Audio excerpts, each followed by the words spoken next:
আসসালামু আলাইকুম। আজকে রেসিপিতে আপনাদের দেখাবো খুবই সহজে হাতে মাখিয়ে মুগ ডাল দিয়ে খিচুড়ি রান্না করে। আর এভাবে আপনারা খিচুড়ি রান্না করে নিলে আপনাদের খিচুড়িটাও অনেক বেশি মজার হবে।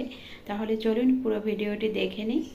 তো প্রথমে এখানে আমি পোলাওর চাল আর মুগ ডাল নিয়েছি। মুগ ডাল আগে থেকে একটু হালকা করে ভেজে নিয়েছি যাতে কাঁচা গন্ধটা না থাকে। এখন আমি ভালো করে ধুয়ে পরিষ্কার করে নিয়েছি। এখন আমি এর ভিতরে দিয়ে দিব 2টি পেঁয়াজ কুচি, কয়েকটি কাঁচামরিচ ফালি করে নিয়েছি আর গোটা রসুন দিয়েছি কয়েকটি। এখন স্বাদমতো লবণ দিয়ে দিলাম। এখন দিয়ে দেবো হাফ চা চামচ হলুদের গুঁড়া, সামান্য একটু লাল মরিচের গুঁড়া দিয়ে দিব। এখন এর ভিতরে দিয়ে দিব অল্প করে এই যে ধনিয়া গুঁড়া, জিরার গুঁড়া। এখন আমি এর ভিতরে দিয়ে দিব হাফ চা চামচ গরম মশলা গুঁড়া। এখন আমি দিয়ে দিব 1 চা চামচ করে আদা রসুন বাটা। এখন দিয়ে দিব 3 থেকে 4 টেবিল চামচের মতো সয়াবিন তেল। আপনারা চাইলে এখানে সরিষার তেল দিয়েও রান্নাটা করে নিতে পারেন।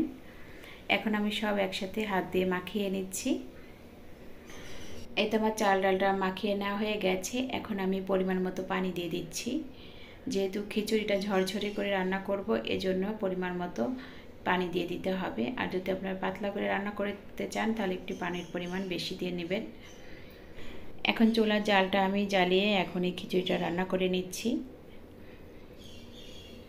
পানিটা যখন একটু ফুটে উঠবে, পানিটা একটু টেনে আসবে, তখন উপরে একটি ঢাকনা দিয়ে ঢেকে এই খিচুড়িটা রান্না করে নিতে হবে। তো এখন আমি একটি ঢাকনা দিয়ে দিলাম। কিছুক্ষণ পরে তো আমার খিচুড়িটা এখানে রান্না করে নেওয়া হয়ে গেছে। পোলাওর চালের খিচুড়ি যেহেতু হতে সময় লাগবে না। এখন উপরে আমি 1 টেবিল চামচের মতো ঘি দিয়ে দিব। এখন আমি একটি চামচের সাহায্যে নেড়েচেড়ে দিচ্ছি খিচুড়ি। এভাবে আপনারা খুব সহজে হাতে মাখিয়ে এই খিচুড়িটা রান্না করে নিতে পারেন। খুবই ঝরঝরে হয় এবং খেতেও অনেক বেশি মজার হয়। যে কোনো কিছুর সাথে এভাবে আপনারা রান্না করে নিতে পারেন। আশা করি আজকের রেসিপিটি আপনাদের কাছে অনেক বেশি ভালো লেগেছে।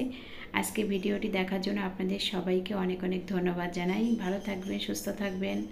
আল্লাহ হাফেজ।